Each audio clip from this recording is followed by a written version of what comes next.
Hai, Assalamualaikum, salam sejahtera. Apa kabar semua anak-anak pelajar kali ini? Okey, kali ini satu lagi perkongsian daripada Cikgu Suri. Ya, kita masih dalam bab yang kedua, bab pengeluaran.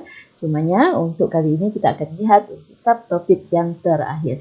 Jadi, untuk mengetahui apakah perkongsian yang akan Cikgu kongsikan untuk video kali ini, kita jumpa selepas ini.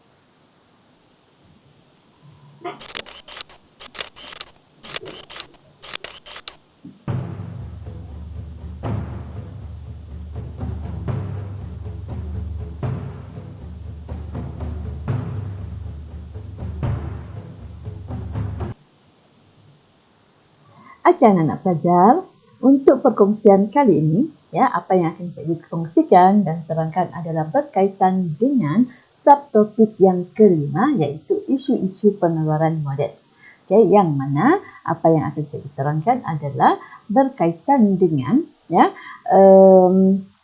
konsep pengurusan pengeluaran moden, ya. Yang mana sebelum ini kalau anak-anak pelajar menonton video cikgu telah pun kongsikan berkaitan dengan ISO, okey, PQM, dan untuk kali ini cikgu akan kongsikan berkaitan dengan merekayasa, CAD-CAM, CIM dan LUES.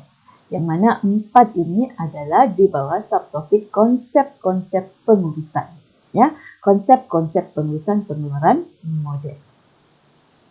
Okey, jadi objektif kita pada kali ini adalah untuk menghuraikan konsep-konsep yang terdapat dalam sistem pengeluaran yang mana melibatkan merekayasa, CAD-CAM, CIM dan sistem pembuatan LUES. Ada empatlah yang akan kita lihat, ya, empat konsep dalam sistem pengeluaran.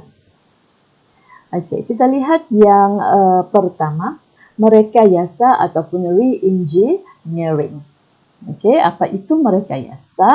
Merekayasa adalah proses membentuk semula proses-proses utama yang penting, kritikal, yang melibatkan sistem, struktur, organisasi secara radikal dan besar-besaran untuk mencapai kemajuan dalam perniagaan. Kita reka bentuk semula kerja. Kita reka bentuk semula sistem kerja kita menjadi yang lebih baik. Okey, dalam mereka itu untuk merekayasa. Yang kedua adalah reka bentuk bantuan komputer ataupun pembuatan bantuan komputer, ya, CAD dan CAM.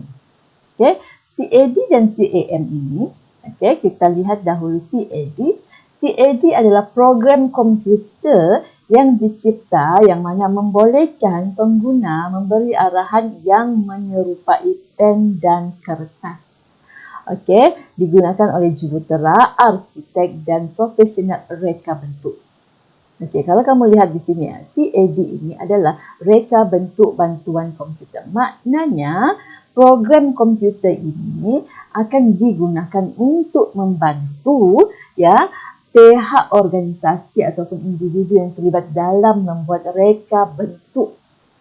Sebab itu kalau kamu lihat kan dia digunakan oleh jurutera, arkitek, profesional reka bentuk, yang mana mereka akan menggunakan program ini untuk mereka bentuk. Okey, CAM pula adalah penggunaan komputer ataupun robot untuk kawalan proses transformasi dan kualiti. CAM ini pula adalah pembuatan bantuan komputer. Maknanya aktiviti pengeluaran akan dibantu menggunakan komputer ataupun robot. Okey. Seterusnya, ya, kita akan lihat pula pembuatan berbantu komputer bersepadu, CIM. CIM ini pula adalah, ya, sistem pembuatan menggunakan peruntukan bantuan komputer sebagai kawalan ataupun automasi. Maknanya pihak organisasi akan menggunakan, ya, sistem komputer untuk mengawal aktiviti pengeluaran ataupun sebagai automasi. Ya, yang mana menggunakan teknologi yang tinggi tinggi pada semua peringkat pembuatan. Ya, tujuannya untuk mengurangkan pembaziran terutama daripada tenaga kerja, keuangan, masa, peralatan dan perkakasan jentera. Okay, sebab itu komputer yang akan digunakan untuk mengawal semua aktiviti pengeluaran. Okay, itu untuk CIM. Okay, satu lagi ya adalah sistem pembuatan luas. Ya, apa itu sistem pembuatan luas?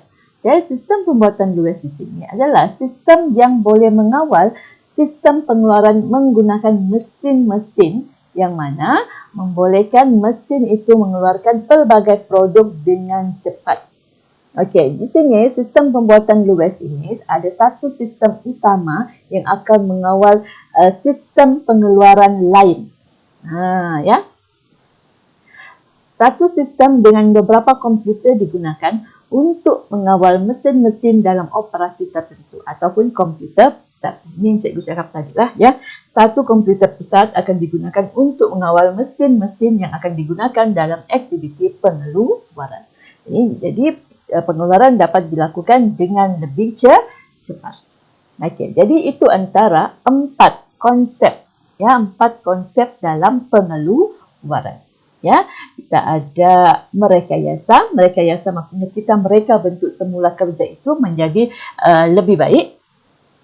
CAD, CAM, CIM dan sistem pembuatan. Okey. Jadi anak-anak pelajar, itu sahaja perkongsian cikgu untuk kali ini. Ya, cikgu harap video ini bermanfaat kepada anak-anak pelajar. Ya, sekiranya bermanfaat, bolehlah sharekan video ini dengan rakan-rakan yang lain.